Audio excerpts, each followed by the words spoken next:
అడ్డుకోండి అయ్యా.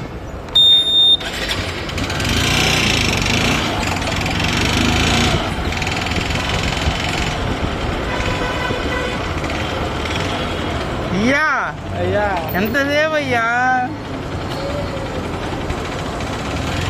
ముందు కనిపెట్టరు, అది ఎంత కష్టం అంటే సరిపోయింది అయ్యా సంబరం. ఆడెవడో అనుకుని ఇలా అని గుద్దేశా నువ్వు అనుకుని.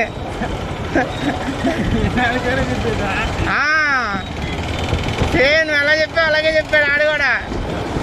ఇప్పుడు నీ దగ్గరికి ఎలా వచ్చినా అలాగే వచ్చి ఆడి దగ్గరికి కూడా.